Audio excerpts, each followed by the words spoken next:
Hello everybody, welcome to another episode of Mixed Mowers and Mower Man. Hope you're doing well. In this video, I'm going to be looking at a Viking lawnmower, MB545 I believe it is.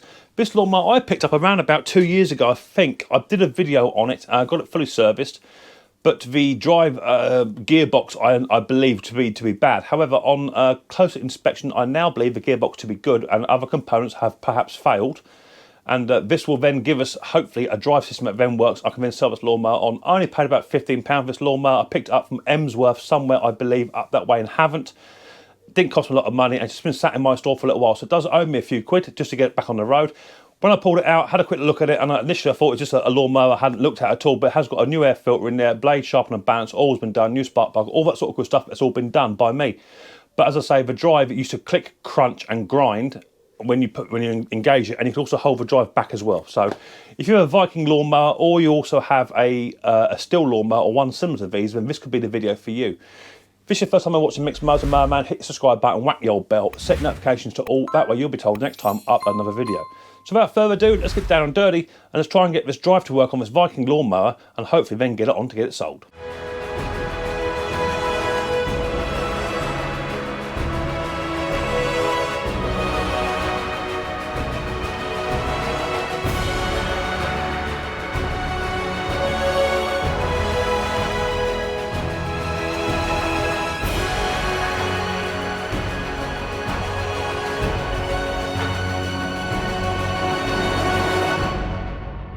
Okay, so here's a Viking, and I'm sure it's an MB545, is it? MB54503R is the make of the lawnmower.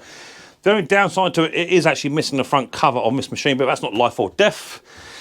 It's in good condition. I think it's about 2008, 2009 model, but it has one of these roller assembly drives on the back, which is fed off of the belt inside on the blade boss, goes onto the gearbox and then transfers that onto the roller assembly.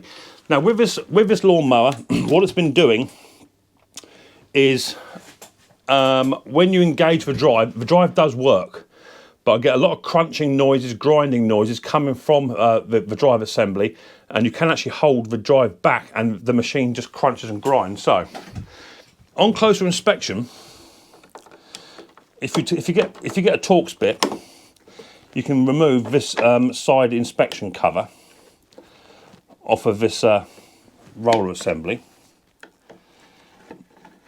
like so, and then you're then left with three components just here.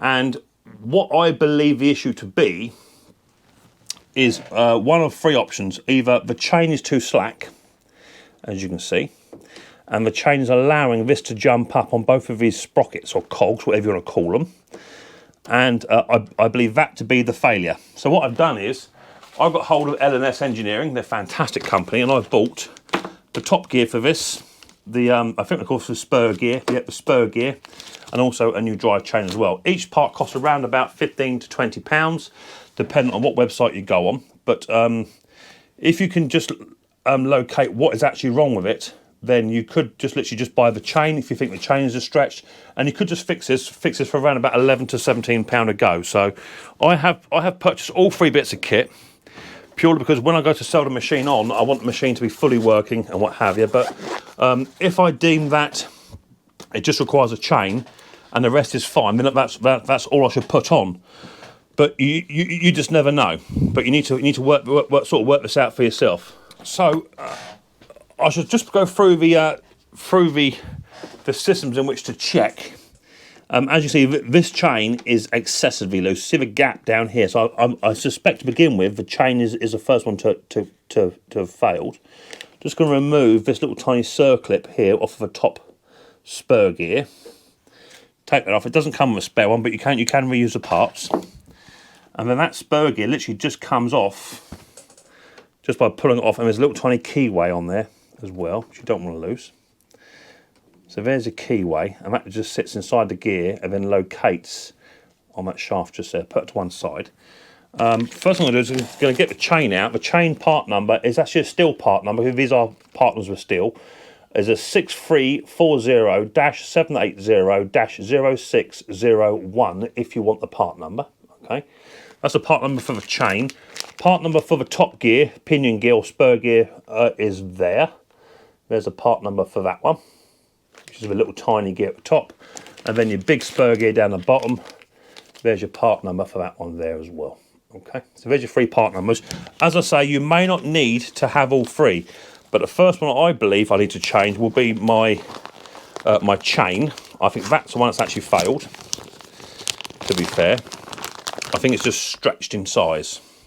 So here's the new chain, and you can pretty much see that is already considerably smaller. So all I'm going to do is just put this spur gear on. I'm going to line it on that top gear, and then I just want to rotate this just so I can then seat it onto the bottom.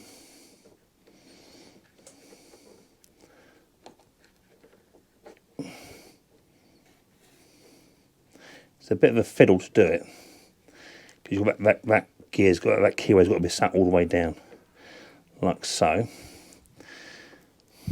Now, if you look at the tension already on there, compared to the other one, that chain was actually touching a little while ago. Okay, so I think the chain is actually to blame for 3/4 of the issue.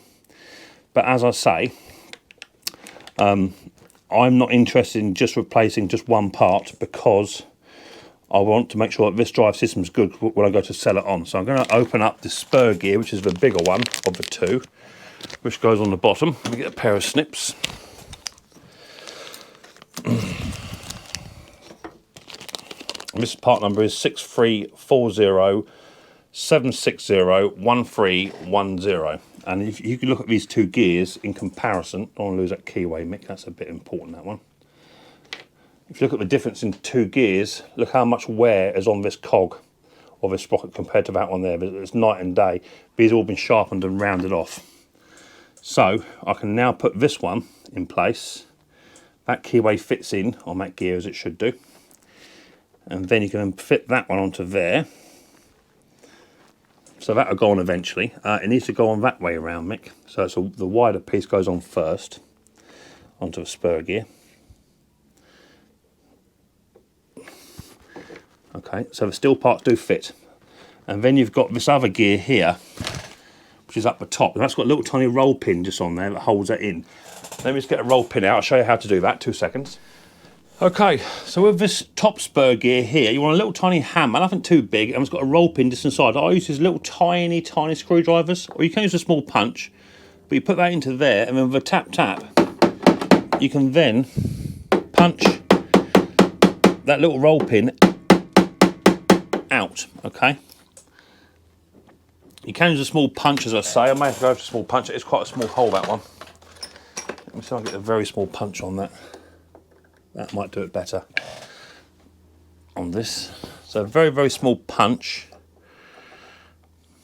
You may need a bit of penetration lube as well, just to get it to move. I have got spare roll pins as well if needed. But once it starts to move, it'll countersink itself and you can get in there then.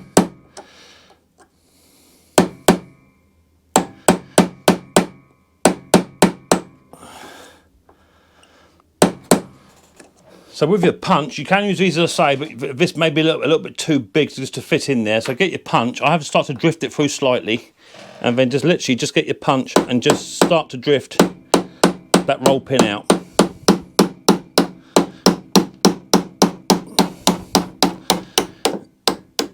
There it goes. So there's your roll pin. That comes out. And then you're going to need to take this off of here. Now, that's not going to be stuck on. It's just, just wear and tear and just rust on. So just go a bit easy.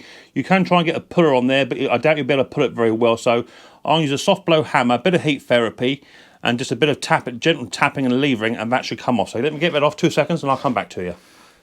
Right, so that's the top gear now off. All I did was just a bit of heating, a bit of quenching, and that top gear, which is a bit warm to touch, to be fair. I shouldn't be touching it. There it is there. It just came off. All I done was just tap the back of the old the gears on it. That's all I did, just to get it off. So that came off quite well, and I then have cleaned the shaft behind it as well. So the new gear can now go on, and just line the 2 holes up. That's quite simple. You may want to turn the gear around and then have it in place there. Then get your spring clip pin, put it on your little screwdriver, and just offer it into its hole. Now the advantage of doing it this way is that you can actually then literally use that little tiny screwdriver, because it goes all the way through and it butts up against a pin. You can then use that to drift home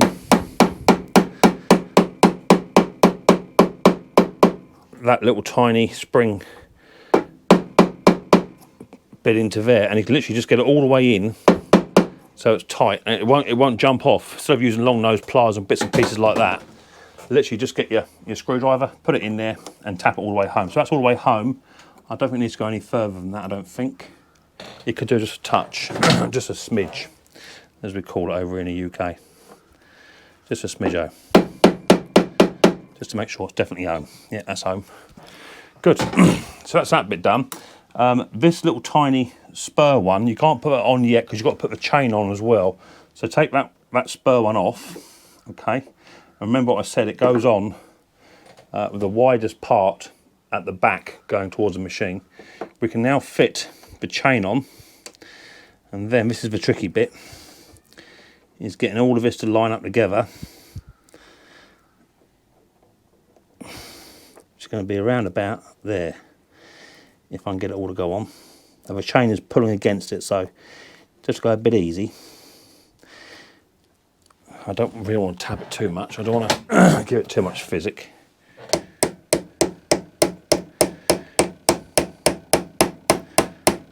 it goes. So that's now gone into place. That's good. And look at the difference between the chain now. Look, the chain's nowhere near even touching each other. So that can now go all the way on, like so. You then want to get your little tiny C-clip, which is there. Now what I'm going to do with this is, because I have expanded it slightly when I opened it, get a pair of pliers. I just want to close that up a touch, not a lot. We can just get a new one out of your toolbox, but just want to close it up a touch. It is sprung steel. Just want to close it up a touch, just so I can get some tension onto it when I put it back on. And then get your little tiny clips. And just offer the back on first. Once you've got your back of it on, and sat in the groove, actually that's actually the wrong set. Let's get the set that open up. That'd be a bit easier for me. That's a bit better. Let's get the set that open. Open it up. Just offer it over the back, and then retract your long nose. Your pliers, then get a screwdriver whilst holding it all in place. Don't let go of it. Get a screwdriver and then just push that into place. There it goes, like that. That's good. And then get your circlips again, and then you're going to change over so what you get your ones that go in the other direction this time. And then just give that a little squeeze up, just to hold it in place. That's good. So now look at that tension on there now. So that shouldn't slip. So in comparison, these two, in my opinion, that's a little bit too warm to touch. Just in comparison, these are completely worn out. Okay, sharp edges and all that sort of stuff. So they're no good for nothing. They can go in the bin. The chain, I'll put in the bin as well because it's no good. It's stretched as well. So now we have that bit complete. New spur gears on the top and bottom, and a new chain for about 40 quid, something like that. As I say, you can get the parts from L&S Engineering, or you can find your parts yourself and go for copy parts if you want to, but I can't guarantee the copy parts quality. So I've gone for genuine steel parts. You can then put your cover back on. Now I'm hoping that this little lawnmower that's been sat in my store for about 2 years with a crunchy drive system, I'm hoping this is now going to fix that. And if it does, I then have a nice Viking lawnmower to sell. And at the moment, they all want lawnmowers with a roller. Everyone wants rolled lawns in my area, which is great if you've got one. But if you haven't got a roller, then you can't sell it. So hopefully, I've now done that. I'll meet you outside in 2 ticks, and then we'll go for a fire up. It does all run. It actually runs quite well, but it's the driver letting it down. So I'll meet you outside 2 ticks, and hopefully we might fix a drive on this little Viking lawnmower. Right, Viking now all done. As I say, it should all run. It's got a variator as well, automatic choke, all that sort of good stuff, and the drive is locking off as it did before, but last time the drive was crunchy and graunchy, so hopefully now we have solved that. So I want to test the engine to make sure it runs first, and then test the drive. What happened beforehand, when you engage it, it was crunching, and you could pull the machine backwards slightly and it would crunch and grind as well. So let's see if it now doesn't do any of that. So that's first pull. So have we fixed this lawnmower for about 35 quid? Drive works. Does it crunch if I hold it backwards? No. So it's fixed. I'll go round my garden.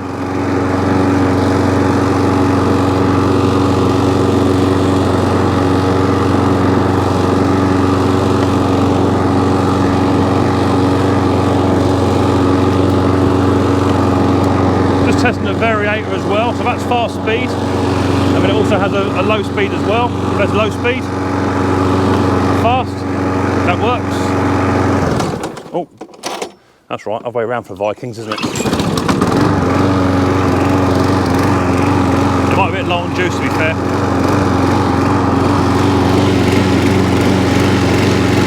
Yeah, nearly out on juice.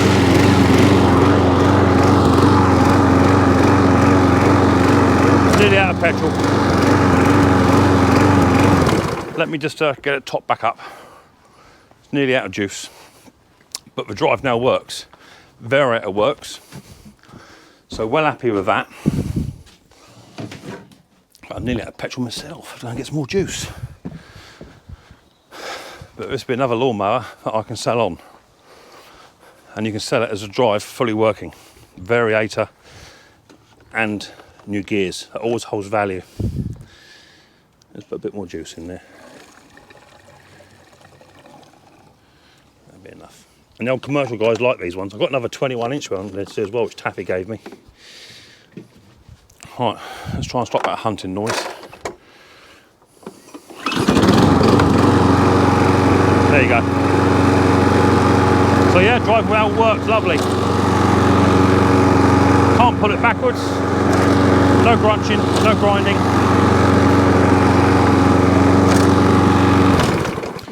That's how you fix that. Okay, so there you have it. One quick little video for you. How to fix the drive crunching, grinding noise on your Viking or stihl lawnmower. For about between 30 to 50 pounds is what I would say for parts, okay? It all depends where you get them from. And you can also get them non-genuine as well, but then you take the risk of a quality. However, I can now advertise that machine as fully serviced and the drive all overhauled as well. And the gearbox is good, so it's all good to go. So I can recoup that money back within the sale of a lawnmower because it has been given all the genuine parts for it for the drive. So I'm super, super happy. And if you've got a lawnmower that's very, very similar to this, you can also fix your drive problem or crunching noise for around about £45, somewhere in there. And you can then be as happy as Larry, the same as me. If this is your first time you're watching Mixed Mowers and Mower Man, hit your subscribe button and whack the old bell. It's completely free to do so, and that way you'll get notified next time I upload another video. I look forward to the next episode of Mixed Mowers very, very soon. But until then, people, don't forget, much more importantly, take it easy.